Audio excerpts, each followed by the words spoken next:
welcome to my kitchen today. Today we're making cinnamon scones. And I'm starting off by taking it 1.5 cups of flour, 1.5 teaspoons of baking powder, a half a teaspoon of salt, 2 tablespoons of sugar, and I'm going to sift that together with my strainer.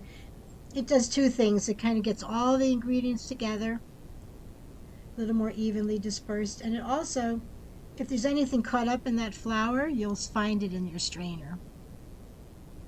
And here I have 3/4 of a cup of heavy cream, which I pulled out a half a cup of the cream, and I'm going to add a half a teaspoon of my vanilla extract to that half a cup. I often do that with liquids. I put the flavorings into a smaller amount of the liquid just to make sure, in case I don't need all that liquid, at least I'm getting all my flavorings.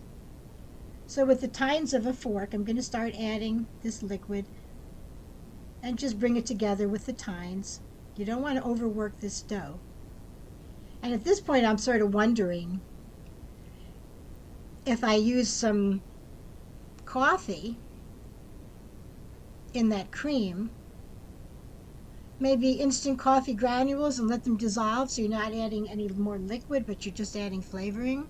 That might be an interesting idea. I'm going to try that next time.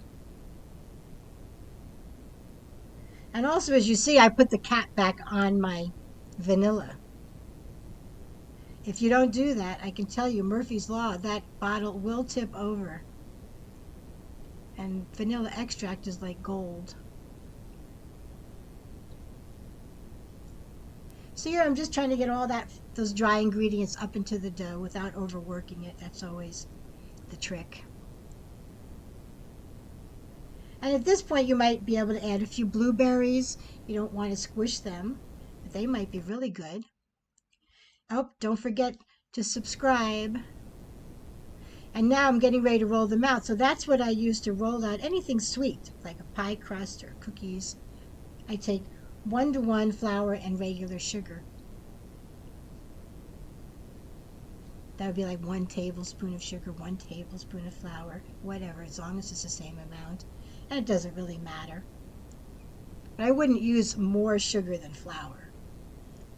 Now here I'm pressing it together. And you don't need a rolling pin. I brought the rolling pin in. I didn't need it. This was half a recipe. I could have just pushed it out. I actually ended up over rolling it a little bit thinner than I would have liked. But it didn't matter in the end. We still had super fluffy scones. And actually, a thinner scone means that you're going to get more of the cinnamon flavor that was on the top in every bite, so it doesn't really matter. But a little thicker is probably better,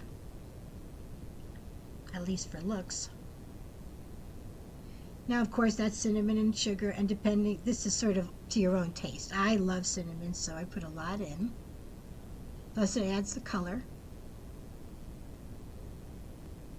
And that's crystalline sugar.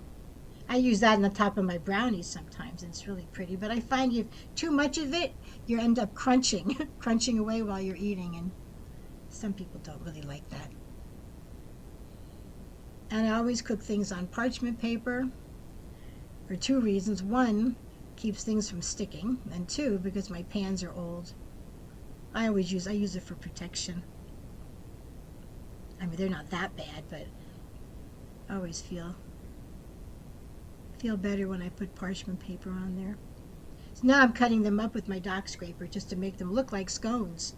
You see that and you recognize it as a scone. If I made them square, they'd taste great, but you wouldn't think they were a scone. And I refrigerated them just to get that baking powder, to start to activate with the liquid in the scone.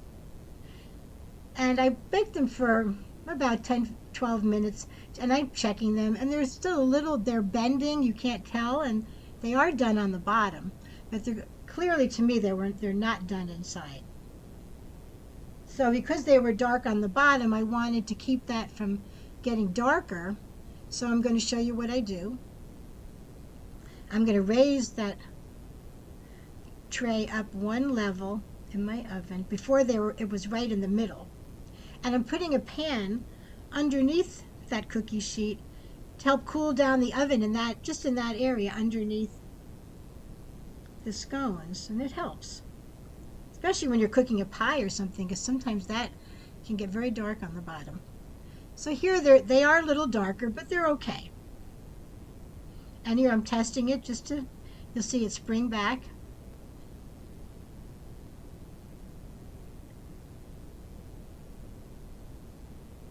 So I'm going to show you what one looks like on the inside, and you'll see that they're just incredibly fluffy.